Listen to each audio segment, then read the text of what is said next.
Bon les copains, est-ce que vous êtes prêts pour la nouvelle ignominie du jour? On a Mediapart qui a écrit un article, évidemment caché derrière un paywall, faut pas déconner, où il diffame Quentin, a priori sans preuve, c'est un petit peu bizarre. Donc il y a des tweets qui sont ressortis de comptes anonymes, et du coup bah c'est Quentin. Voilà, me demandez pas comment, c'est forcément Quentin, parce que c'est des comptes anonymes. Bah oui, évidemment, ok. Et du coup, les comptes anonymes en question, donc c'est Gavariou par exemple, d'accord? Et Gavariou nous disait on veut le fascisme. Le fascisme est bien meilleur que ton apologie de S. On se passerait bien des médecins arbres. Les immigrationnistes et les antiracistes sont des merdes. Moi, je soutiens le H, mais chacun son truc, et évidemment Free Rhodesia. On les a trop culpabilisés d'avoir eu une excellente utilisation des réseaux ferrés. Lui, là, il veut taper des N, le N-word, comme un grand homme avait su le faire avec l'incendie du Reichstag. En gros, voilà, il fait l'apologie du H. Voilà, c'est... Alors, on sait pas si c'est Quentin, de cher Gavariou.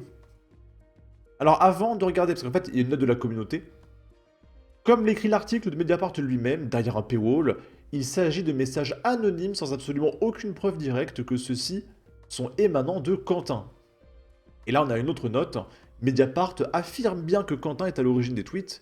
Oui, c'est le problème. Mediapart l'affirme, mais il n'y a pas de preuve.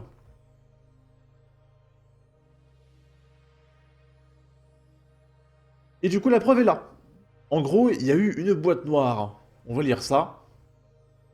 Donatien Hué, Anas Idou et Yumni Kezouf ont contribué à cette enquête. Les milliers de publications citées ont été consultées à partir de Wayback Machine, un site internet qui permet d'enregistrer et conserver des pages web, même lorsqu'elles sont modifiées, deviennent inaccessibles ou que des comptes de réseaux sociaux basculent en privé. Quelques jours avant la publication de cette enquête, nous avons remarqué que les milliers de posts précédemment archivés avaient disparu de Wayback Machine sans aucune explication. Mediapart les avait précédemment enregistrés et conservés. Pendant plusieurs semaines, 3 journalistes de la rédaction de Mediapart ont écumé les milliers de postes des comptes identifiés, les regroupant avec les éléments biographiques établis, des recherches en sources ouvertes et des sources humaines. Une fois que nous avons acquis la certitude de nos informations, nous avons sollicité la famille de Rank. Donc en gros, ils l'ont contacté le 3 mars. Donc, 3 mars, allez, 2 semaines après la mort de Quentin, peut-être quelques jours après son enterrement, d'accord, ils appellent le papa pour lui demander si Quentin il avait un compte de soutien à l'apologie du H. Je sais pas si vous vous rendez compte de la violence.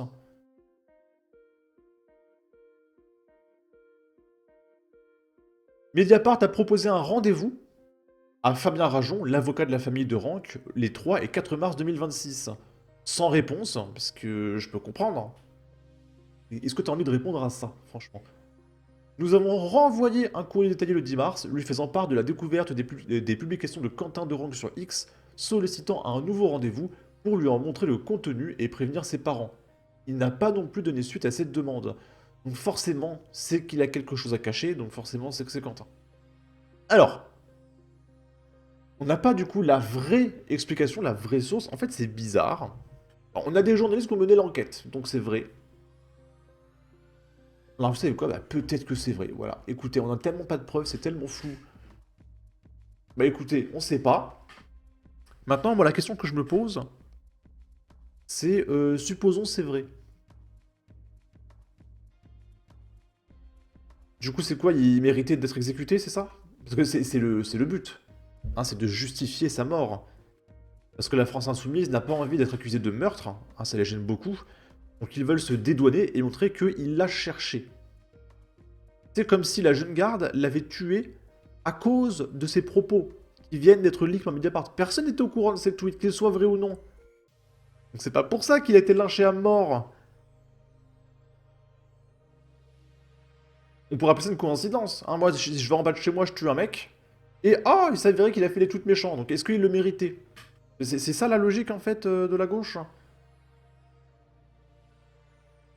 Et du coup, ça a fait 4 millions de vues. Il y a d'un côté la gauche, évidemment, qui se réjouit, parce que c'est forcément vrai, et la droite qui se pose des questions, parce que bah, la source, elle est un peu bizarre. que c'est caché derrière un paywall, etc. C'est un peu bizarre. Bon, écoutez.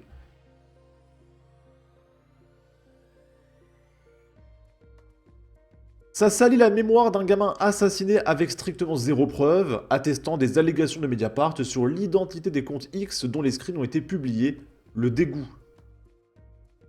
Et là, on a évidemment la totalité des députés de la France Insoumise qui partagent, alors que l'enquête est encore un petit peu chelou, hein. Mais il faut le partager tout de suite parce que les municipales, c'est après-demain.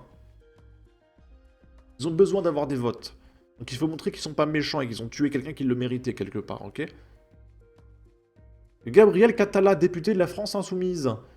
Les milliers de messages postés par Quentin Durand qui retrouvés par Mediapart sont terrifiants. Le RN a été fondé par des Waffen-SS et c'est très bien. Simone Veil, c'est une meurtrière. Les trains allemands sont en retard. Moi, je soutiens le H, mais chacun son truc. Celles et ceux qui ont soutenu la minute de silence à l'Assemblée nationale ont-ils des remords? Comptent-ils reconnaître que c'était une erreur et présenter des excuses? Et elle se prend une note de la communauté. Ce compte est récent et n'a que très peu publié. Il est impossible d'identifier son auteur derrière le pseudo. Comme l'écrit l'article de Mediapart lui-même, il s'agit de messages anonymes sans aucune preuve directe que ceux-ci sont émanants de Quentin. Et une dernière note, Mediapart a bien identifié Quentin. Ah, il y a une source différente, réjouissez-vous. C'est un post Twitter qui a partagé l'article de Mediapart. Alors du coup, j'ai lu les copains, je vois pas la preuve. Donc c'est ici, donc là il raconte, la première page, c'est que l'avocat raconte que Quentin s'est converti au catholicisme engagé, il sentait les poubelles, etc. La deuxième page, c'est qu'en fait, dans la réalité, Quentin, c'était un néo-N qui rejoignait des trucs de ouf, etc. Ok. Et c'est ici, c'est la quatrième image. Au printemps 2023, il crée 2 comptes anonymes sur le réseau social d'Elon Musk. Patricien D et Gavariou. Et alors, la source, on sait pas. Ok. Sur le premier, il publie près de 7000 fois en un an, de 2024 à janvier 2025. Il bascule alors parfois sur l'autre, présenté comme son compte secondaire. Et un troisième, Ultra Gavariou, créé en avril 2025, où l'on dénombre 3000 publications jusqu'en février 2026. L'exégèse de ces milliers de messages montre que non seulement il se revendiquait du fascisme, et se définissait comme un fasciste, mais qu'il prenait aussi le temps de le théoriser. Un fasciste est quelqu'un qui soutient le fascisme, c'est-à-dire, il affirme la primauté de l'État sur l'individu. Mais je veux dire, qui dit que c'est lui en fait, je comprends pas. Y a rien qui dit que ce compte-là, Patricien et Gavariou, c'est Quentin. C'est Mediapart qui l'affirme comme ça. Il y a un mec à droite qui répond « Les affirmations extraordinaires exigent des preuves extraordinaires. Jusqu'à preuve du contraire, c'est un tissu d'ineptie et de mensonges de nature diffamatoire qui mérite une plainte au pénal. » Ok, donc si j'ai bien lu, la seule et unique justification c'est « Mediapart a identifié. Ne vous embêtez même pas à me répondre, je me permets juste de retweeter, voilà. » No Rashbait, j'essaie de comprendre l'histoire. Comment ils savent que ces comptes étaient à lui? Car là, c'est juste Mediapart qui semble pointer du doigt au hasard. En gros, rien ne dit que c'est lui derrière les comptes. Pourquoi ils n'expliquent pas comment ils ont déduit que ce compte Twitter random était le sien? Ils expliquent pas. Elle est quand même fascinante cette histoire. Hein.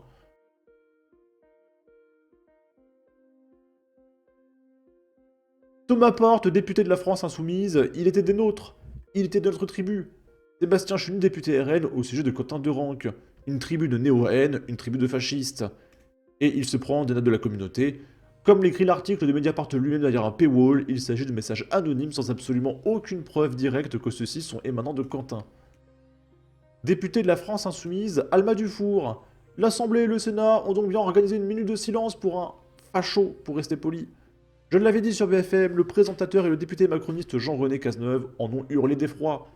J'espère qu'ils hurleront aussi bruyamment maintenant que la vérité est prouvée.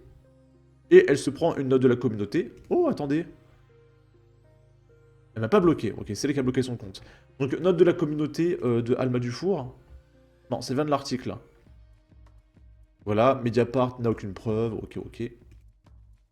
L'Humanité, toujours sur les bons coups, qui ont fait 500 vues. Et je suis persuadé que ma vidéo fera plus que 500 vues. Ça bide, hein, l'Humanité. Hein. J'aimerais avoir aussi des millions d'euros de subventions, s'il vous plaît. Moi, je soutiens le H, mais chacun son truc. Les posts de Quentin Durand sur X, une idéologie néo-haine assumée. Si vous voulez, l'humanité bide tellement qu'ils ont même pas pris de note de la communauté, parce que personne voit leurs posts en fait. Moi, si je l'ai vu leurs posts, c'est parce que je suis abonné à l'humanité. Mais il y a tellement de personnes qui viennent les voir qu'ils ont même pas pris une note de la communauté, quoi. Alina d'Aquitaine qui nous dit: vous remarquerez à quel point la gauche s'acharne sur la victime et est ultra clémente avec les assassins. Ah oui, franchement, ils bouclent sur Quentin, mais il n'y a toujours rien sur le Jacques-Élie Favreau, hein, qui est en prison actuellement, qui a tué un mec. Hein. Lui, ça va. Par contre, Quentin, on va en parler pendant 8 mois, hein, je vous le dis tout de suite, les copains. Cette balance communiste se vante d'avoir épluché les comptes de Quentin afin de prouver que c'était un facho, c'est-à-dire de justifier un meurtre pour une raison idéologique. Pour la gauche, il est légitime de tuer quelqu'un que vous considérez comme un ennemi politique. Nadège Abomangoli, députée de la France Insoumise et première vice-présidente de l'Assemblée nationale. Autopsie de la radicalisation d'un néo-haine, terrible et effrayant. Je soutiens le H, mort totale au N. Et j'en passe. Voilà le débat politique selon Quentin Durand. Pareil Elbide, hein, sans vue, hein. C'est compliqué. Hein. Voilà presque un mois que Quentin est mort, lynché par votre milice. Depuis, vous n'avez eu cesse d'essayer de noyer le poisson par tous les moyens, en allant jusqu'à fouiller dans le passé de celles que vous traitez continuellement de fachos pour faire oublier que ceux qui doivent être punis ici, c'est vous. Vos petites manigances ne trompent que votre électorat fanatisé, vous avez du sang sur les mains. Et vous savez, là récemment, j'ai eu un deuxième débat avec mon pote de la LFI, il a pété les plombs. J'ai même tourné une vidéo d'une demi-heure, mais finalement je la sortirai pas. Parce qu'en fait, il allait tellement loin. Il a passé 3 heures à essayer de me justifier le meurtre de Quentin. Il m'a reparlé de Jean-Marie Le Pen, que c'était le plus beau jour de sa vie quand il était mort et tout. Il m'a sorti, écoutez bien, mon ami de lycée, avec qui on a partagé nos ruptures amoureuses au pluriel. On a voyagé ensemble, on a vécu plein de trucs ensemble. Le mec m'a sorti que si je suis un fasciste, oui, il faut me tuer. Voilà, parce qu'il a appris il y a une semaine que j'étais d'extrême droite. Hein. Voilà. Ça me fait quelque chose. Hein. C'est pour ça que j'avais tourné ma vidéo d'une demi-heure, mais je la sortirai pas, bref. C'est un peu personnel. Mais il m'a dit il m'a ressorti encore plein de conneries. Je l'ai débaigné pendant 4 heures, j'étais fatigué à la fin. Il m'a ressorti, oui, l'immigration est responsable de rien, parce que la plupart des V, c'est dans le cadre familial. Je dis bravo, origine du cadre familial. Je lui montre les stats de Marc Vanguard. Ah non, Marc Vanguard, il est d'extrême droite, ça compte pas. Ok. Ils veulent rien savoir. Et en plus, mon pote, parce que pourquoi j'en parle là? Du coup, il m'a parlé de cet article de Mediapart. Et je vous jure, hein, il me le disait avec un air sadique. Ah, je vais aller m'allonger dans le lit et je vais aller lire cet article. Je vais passer un bon moment, voilà, ça va être ma lecture du soir. Et il montrait les screenshots. Oh, c'était un facho. Oh, putain, mais. Il a payé, hein, parce que c'était derrière un paywall. Donc au début, il a dit oh non, c'est derrière un paywall. Et il a payé pour me montrer que c'était un facho, tu vois. Ils sont tous fous. Hein. La LFI m'a pris mon pote. Mon pote, écoutez bien, il m'a sorti. Et c'est la phrase qui a fait que je voulais sortir la vidéo de 30 minutes là. Il m'a dit si je ne t'aimais pas autant, j'aurais déjà coupé les ponts avec toi. L'un de mes meilleurs amis de lycée avec qui on a tout vécu me sort ça, quoi. Parce que je suis d'extrême droite.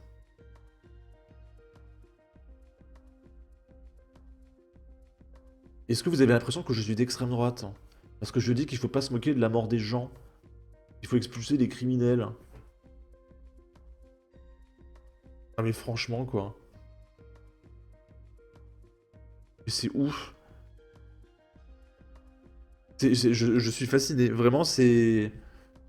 C'est fou. Je suis un petit peu blessé là, depuis hier, depuis ce nouveau débat. J'ai plus envie de lui parler, en fait. C'est pas une question de sectarisme ou quoi, hein, mais avec tout ce qu'il a dit, j'ai plus envie de lui parler, quoi. C'est horrible. De soutenir le meurtre et tout. Je lui montre...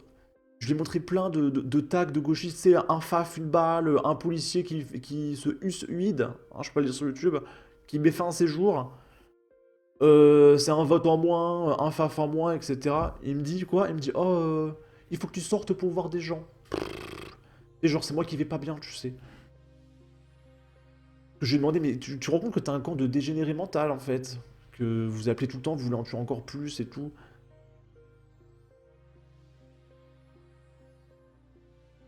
Mais bref, voilà, je suis un petit peu démuni. Après, vous inquiétez pas, hein, j'en ai plein des potes, hein. Mais j'ai pas envie de perdre mon pote, quoi. Hein? C'est blessant.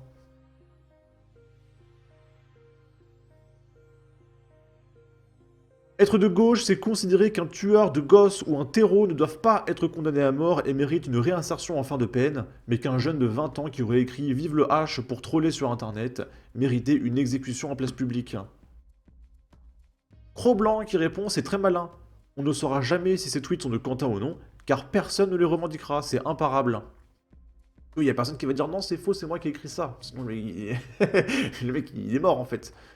Donc personne va les revendiquer, ces tweets. Donc personne ne va les contredire, en fait. D'accord?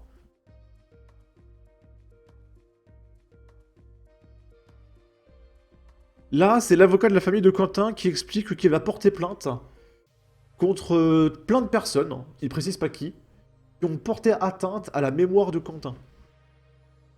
Et du coup, peut-être qu'à terme, il portera plainte pardon, contre Mediapart. Sachant que Mediapart les a contactés, etc. À mon avis, Mediapart est dans le dossier de l'avocat. Hein. On va voir ça. Il y a deux choses. Il y a d'une part le harcèlement insupportable de cette famille, premier point. Et deuxième point, il y a effectivement les atteintes à sa mémoire.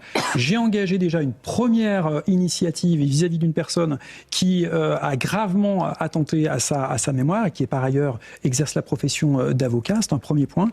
Et deuxième point, nous travaillons sur d'autres initiatives, clairement des plaintes pénales adressées au procureur de la République pour ce type de faits qui sont totalement inacceptables. Voilà, voilà. Évidemment, tout notre soutien à la famille de Quentin. J'espère vraiment qu'ils ont coupé les réseaux. Vous imaginez les parents, tu sais, qui tous les jours doivent peut-être lire un discours de Jean-Luc Mélenchon, enfin plutôt voir, parce qu'il fait des discours à l'oral, hein, mais lire un tweet d'un député de la France Insoumise, écouter un discours de Jean-Luc Mélenchon, voir un article de Mediapart comme ça. Vous imaginez les parents? Et moi je serais complètement ouf. Laissez la vie de ce pauvre gamin en paix, quoi. C'est bon, les mecs de la jeune garde, ils sont en prison. Ils vont être jugés, ils vont prendre très cher. Est-ce que vous pouvez pas foutre la paix à ce pauvre Quentin, quoi? Bon, sur ce, n'hésitez pas à donner votre avis, votre opinion, à partager, liker, commenter, ça aidera au référencement de la vidéo sur YouTube. Abonnez-vous, suivez-moi sur Twitter, prenez soin de vous, salut!